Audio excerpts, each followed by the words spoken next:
존경하는 국민 여러분, 우원식 국회의장과 동료 의원 여러분, 김민석 국무총리와 국무위원 여러분, 국민의힘 당대표 장동혁입니다.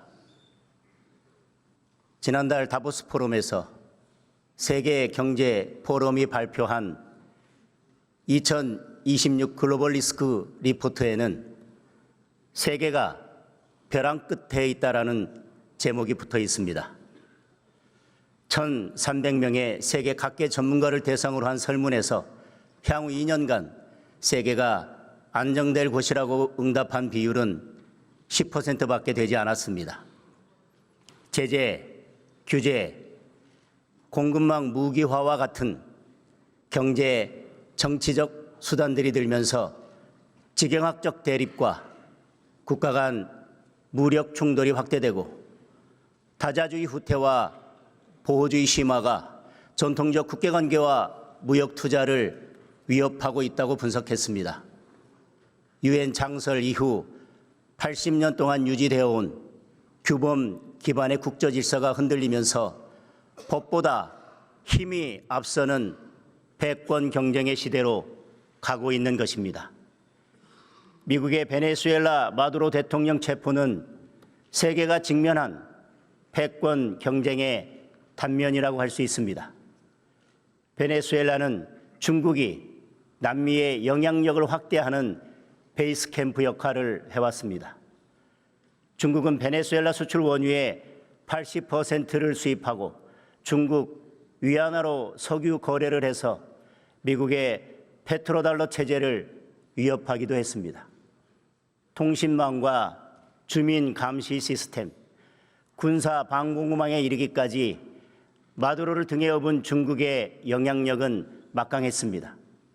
미국은 마두로 체제를 무너뜨림으로써 베네수엘라에 대한 중국의 영향력을 사실상 제거했습니다. 결국 베네수엘라 사태는 남미에서 중국의 영향력 확대를 막기 위한 미국의 패권주의 전략으로 봐야 할 것입니다.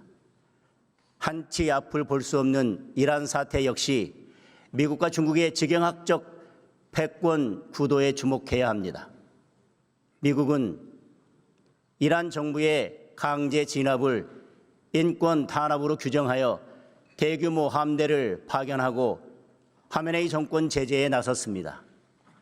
이란 사태가 장기화되거나 레임 체인지로 이어질 경우 가장 직접적인 타격을 받는 나라는 중국이 될 것입니다. 현재 중국의 전체 원유 수입 가운데 이란산 원유가 10% 안팎을 차지하고 있습니다. 남미 거점 베네수엘라에 이어 중동 거점 이란까지 이렇게 되면 중국은 저가로 원유를 조달해 오던 핵심 국가들이 없어집니다. 원유 조달 비용 상승과 공급 불안으로 중국 경제가 어려움에 빠지고 중국과 유럽을 잇는 1대1로 사업까지 물거품이 될 수 있습니다. 미국이 실제로 어떤 의도를 가지고 있든 이란 사태의 향배가 미국과 중국 패권 경쟁에 큰 변수가 될 수밖에 없습니다. 그렇다면 지금 대한민국의 상황은 어떻습니까?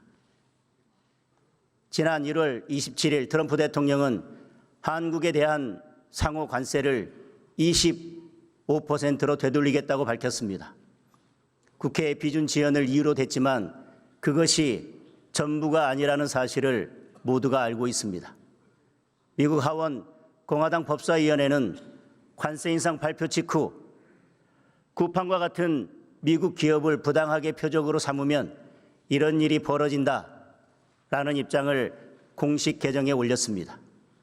미국 벤스 부통령은 김민석 총리에게 쿠팡 사태부터 따졌고 트럼프 2기 인수위에도 관여했던 조 론스데일 펠런티어 창업자는 이재명 대통령이 중국의 이익을 위해 한국 근로자들과 성장 무역 관계를 희생할 것인지 결정해야 한다라고 주장했습니다.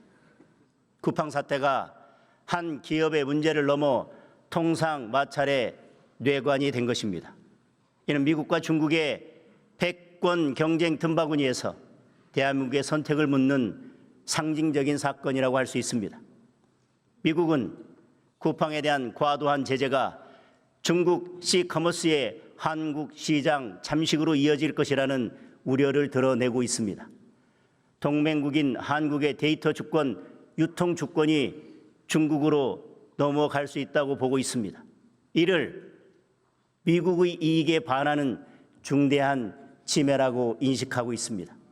물론 쿠팡의 개인정보 유출은 비판받아 마땅하고 상응하는 처벌이 이루어져야 합니다. 하지만 어설프고 감정적인 접근으로는 국익도 국민 안전도 지켜낼 수 없습니다. 지금 미국은 자국의 이익을 지키기 위해서라면 가능한 모든 수단을 동원하고 있습니다.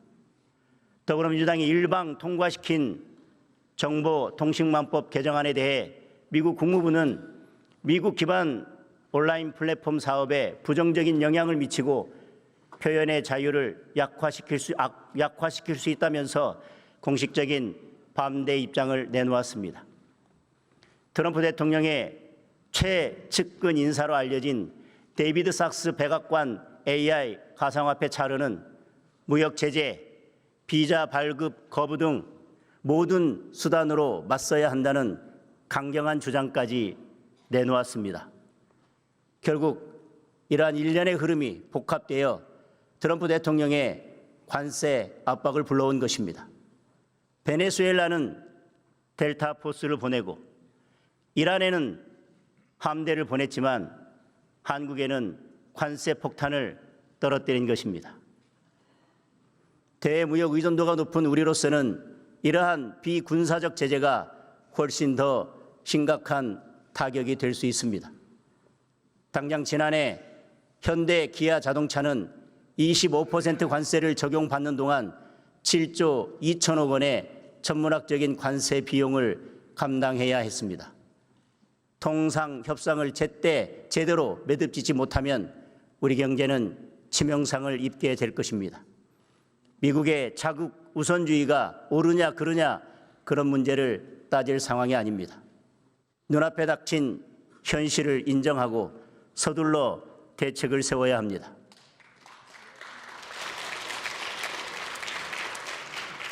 글로벌 스탠다드에 부합하는 플랫폼 전략을 세우고 불평등 규제라는 오해가 발생하지 않도록 한미 통상 이슈를 치밀하게 관리해야 합니다.